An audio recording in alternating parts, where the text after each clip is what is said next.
Hoje eu vou falar sobre a importância do diálogo. Talvez você não tenha valorizado tanto o diálogo na sua vida. Diálogo não é uma conversa trivial, diálogo não é algo que nasce do acaso. O diálogo é essencial para o desenvolvimento humano. Não existe nenhum tipo de avanço sem que as pessoas conversem. Não existe nenhum tipo de reconciliação ou conciliação sem que exista antes disso comum acordo no diálogo, no conversar. Então nós precisamos ter um olhar muito específico para o diálogo. Nós precisamos entender que as importâncias que existem em cada palavra, em cada encontro, em cada momento, em cada atitude. Diante disso, nós precisamos ter um comportamento cada vez mais precavido no que diz respeito ao nosso comunicar e no que diz respeito também ao que nós ouvimos das pessoas. Hoje eu vou falar sobre uma história que, por falta de diálogo, ela terminou no fundo do poço. Relacionamentos sem diálogos vão terminar no fundo do poço. Relacionamentos sem diálogos não são duráveis. Nenhum tipo de convívio dura com a ausência de diálogo. Nós estamos vivendo mundialmente um tempo de quarentena. Nesse tempo, as pessoas elas são obrigadas ou são inclinadas ou são direcionadas a viver um tipo de isolamento social. Nessa condição, as pessoas passam a conversar mais e elas passam a ter olhares a partir dessas conversas. Elas passam a analisar as coisas a partir de uma ótica que foi construída a partir das palavras. O olhar, ele nasce a partir do que nós construímos.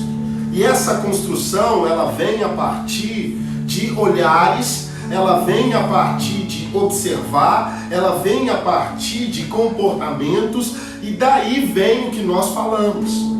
Então a forma como nós estamos comportando agora, no que diz respeito a ouvir, no que diz respeito a olhar, no que diz respeito ao estar perto, está moldando o nosso diálogo, está moldando a nossa comunicação.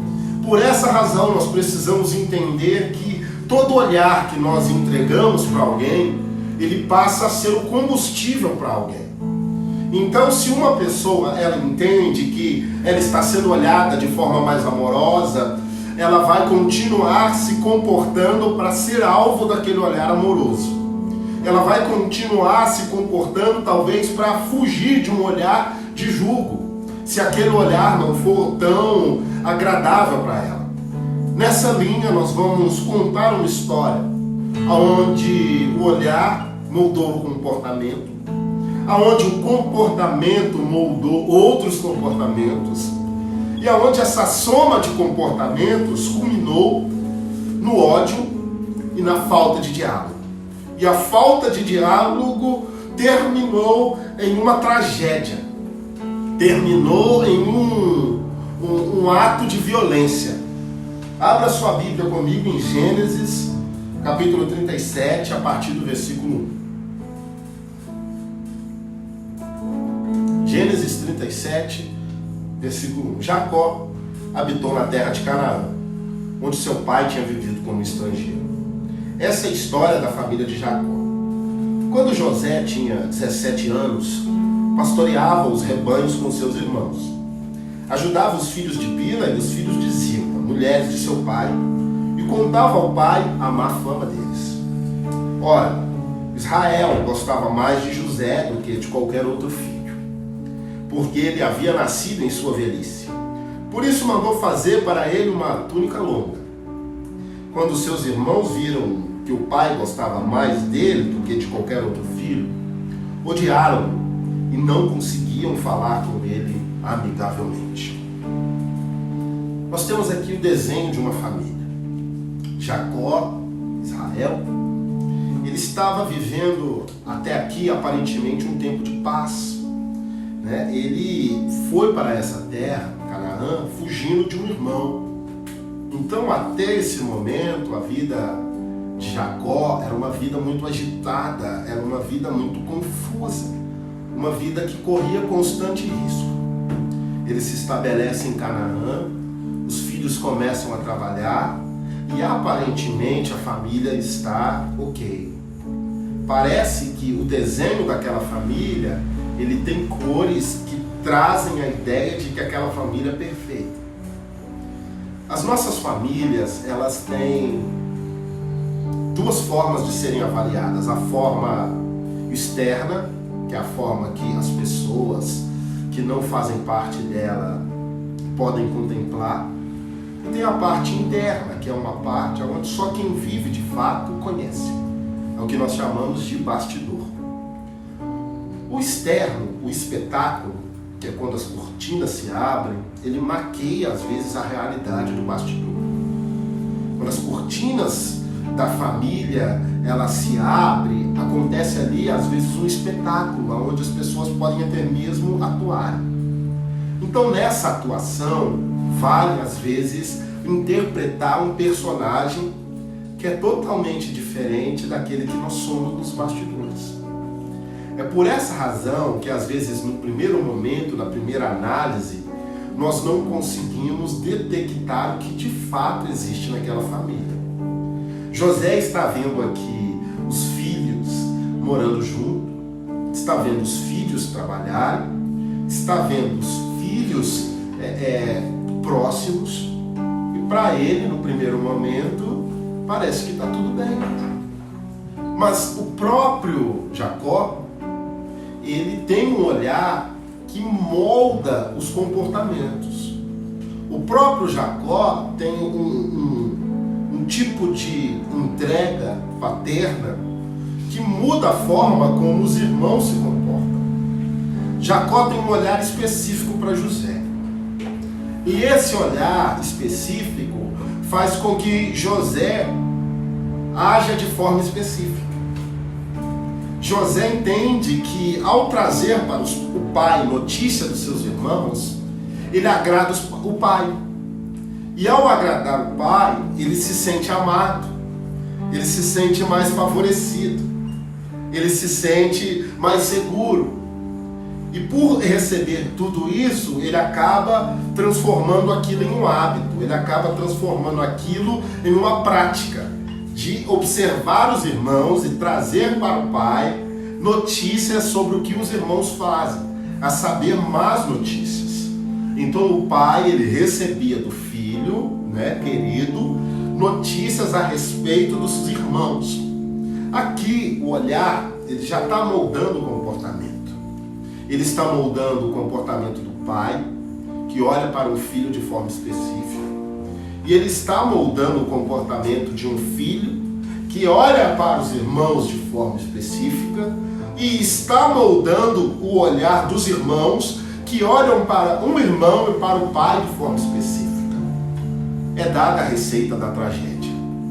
É dada a receita que desnivela qualquer realidade. Aí está a receita que muda a fraternidade familiar. Aí está a receita que destrói relacionamentos. Aí está a receita que acaba com o convívio. Quando nós favorecemos no olhar, quando nós favorecemos no carinho, nós, de forma muito natural, estamos segregando uns e colocando outros dentro. Então aqui existem irmãos que se sentem mal e existe um irmão que se sente bem. Diante disso vem um outro fator visual. Vem um outro fator que segrega, que separa. Vem um outro fator que distingue um irmão do outro, que deixa claro que existe um olhar específico, um amor único, que existe algo que é direcionado de forma singular. Jacó entrega para José uma túnica. Essa túnica, em algumas versões, ela é chamada de principesca. Por quê? Porque ela é uma túnica destinada a príncipes, reis e rainhas. É uma túnica desejada. É uma túnica que as pessoas desejavam portar. E de repente o irmão mais novo, o irmão que era alvo de um olhar dos outros irmãos, ele recebe essa túnica que o coloca em uma posição muito superior aos outros irmãos. O movimento do pai faz com que o filho se sinta melhor do que os outros e de forma imediata outros se sintam inferiores. Quando uma pessoa se sente inferior, ela se sente perseguida, ela se sente prejudicada, ela se sente agoniada. E isso tudo pela falta de diálogo. Até então nós estamos tratando de um fator estético, visual, alimentado por fragmentos de diálogo. A saber, principalmente um diálogo de Jacó com José. Os irmãos não estavam tão inseridos nesse contexto de conversar, talvez para se explicarem. Então, ao receber aquela túnica, ao receber aquela condição especial, José está brilhando na frente dos irmãos. E os irmãos aqui têm uma atitude que passa despercebida na maioria das vezes. Os irmãos no primeiro momento não agridem fisicamente José. No primeiro momento eles não apedrejam José. No primeiro momento eles não acusam José. No primeiro momento eles não fazem nada de violento com o irmão mais novo. Mas eles fazem algo muito sério. Eles negam para José o direito de ouvir e ser ouvido. Eles negam para José o benefício do diálogo. Eles negam para José o benefício de conversar. Eles negam para José a bênção de existir junto com outra existência. O que acontece é que, ao receber a túnica, os irmãos viram que o pai gostava mais dele do que de qualquer outro filho. Odiaram. E não conseguiam falar com ele amigavelmente. O ódio impede que as pessoas se comuniquem. O ódio impede que as pessoas se entendam. O que foi retirado aqui dos irmãos foi a capacidade de ser família, de ser um só, de ser um corpo, de estar em unidade. O que foi retirado dos irmãos aqui foi bem mais precioso, que é o ouvir e ser ouvido. Eles não conseguiam mais falar com ele amigavelmente. Eles não conseguiam mais ter alegria em estar perto. Eles não conseguiam mais ter um tempo de comunhão. Eles não conseguiam mais sentar à mesa. Se perdeu. Quando se perde o diálogo, se perde a família. Quando se perde o diálogo, se perde a amizade. Quando se perde o diálogo, se perde o namoro, o casamento, o noivado, se perde o trabalho. Quando o diálogo desaparece, tudo começa a ruir na nossa vida. É por isso que nós temos que entender que quando nós negamos o diálogo, nós estamos negando a chance de uma pessoa crescer. Nós estamos negando a chance de uma pessoa evoluir. Nós estamos negando a chance dessa pessoa se encontrar e ser encontrada. Os irmãos passaram a viver uma realidade totalmente distante uma da outra. Eles se distanciaram de forma física porque o diálogo desapareceu. Houve um momento que os irmãos de José saíram para trabalhar. E o pai, vendo que a família já estava desmoronando, muito fragmentada, o pai, Jacó, tem uma atitude para reaproximar os irmãos. Às vezes nós somos esses que, de toda forma possível, tentamos reconciliar as pessoas. Às vezes temos que ser essa pessoa, esse que vai reconectar, esse que vai tentar quebrar o muro da inimizade, esse que vai fazer um esforço perigoso para que as realidades se conectem outra vez. Então Jacó, ele chama José e ele entrega para José uma missão. Essa missão é de ir ver quando os irmãos estavam. A partir do versículo 12, do mesmo capítulo 37. Os irmãos de José tinham ido cuidar dos rebanhos do pai, perto de Siquém. E Israel disse a José: como você sabe, seus irmãos estão apacentando os rebanhos perto de Siquém. Quero que você vá até lá. Sim, Senhor, respondeu ele. Disse-lhe o pai: vá ver se está tudo bem com seus irmãos e com os rebanhos, e traga-me notícia. Jacó o enviou quando estava no vale de Hebrom. Mas José se perdeu quando se aproximava de Siquém.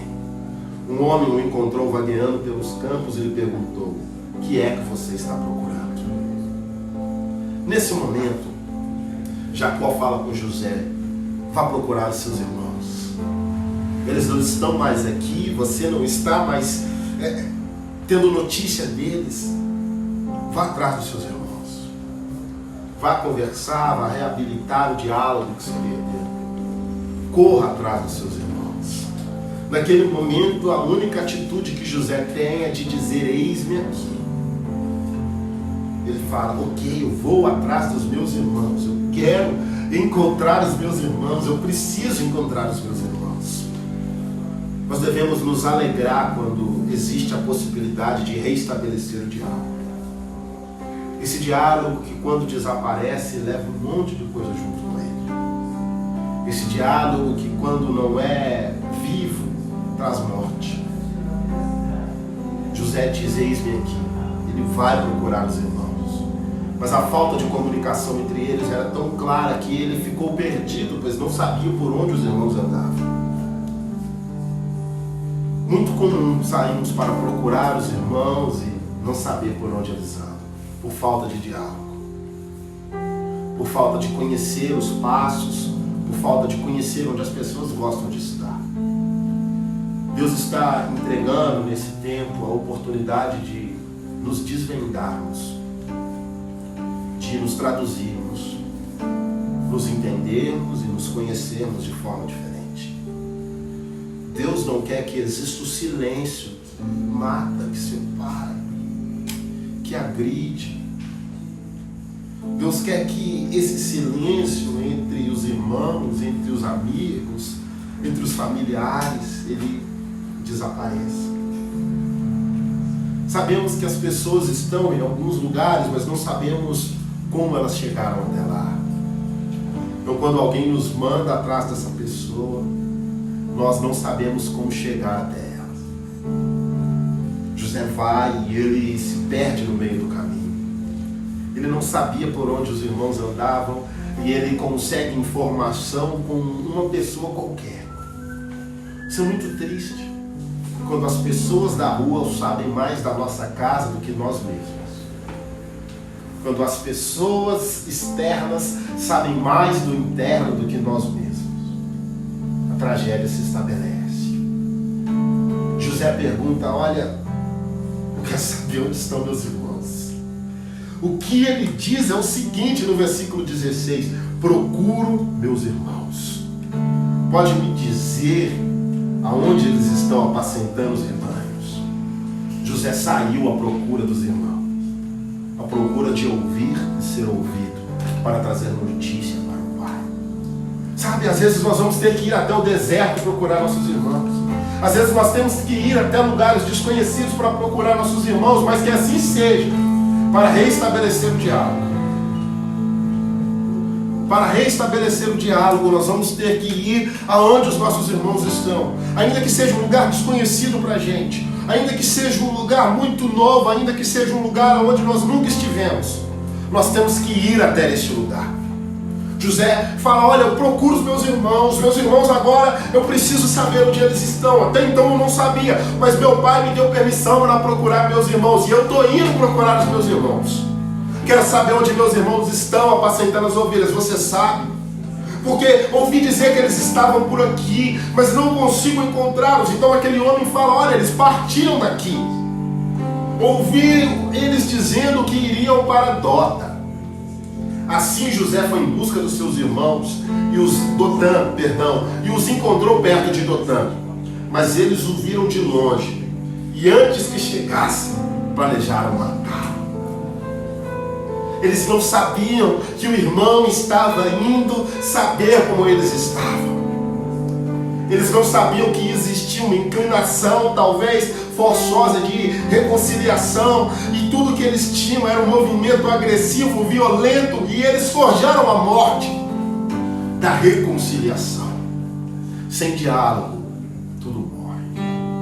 Sem diálogo, tudo desaparece. Nesse domingo de Páscoa, que o diálogo ressuscite, que a preocupação, que a atenção brote outra vez, que venhamos nos preocupar uns com os outros como não nos preocupávamos, que possamos ter um olhar de amor como não tínhamos. Um diálogo pode levar uma pessoa para a vitória ou para o fracasso. Existem conversas também que elas não devem mais existir na nossa vida, devem desaparecer porque estão trazendo morte. Mas existem conversas que desapareceram e não podiam ter desaparecido, sabe? Então, o que acontece aqui é que aqueles irmãos, por ainda ter ódio no coração, por não estarem dispostos a se reconciliarem, eles jogam José no fundo do poço. O versículo final diz: chegando José, seus irmãos lhe arrancaram a túnica longa, ou seja, o que mais os incomodava, eles arrancaram. Agarraram-no e jogaram-no no poço, que estava vazio e sem água. Sem diálogo, os relacionamentos terminam no fundo do poço.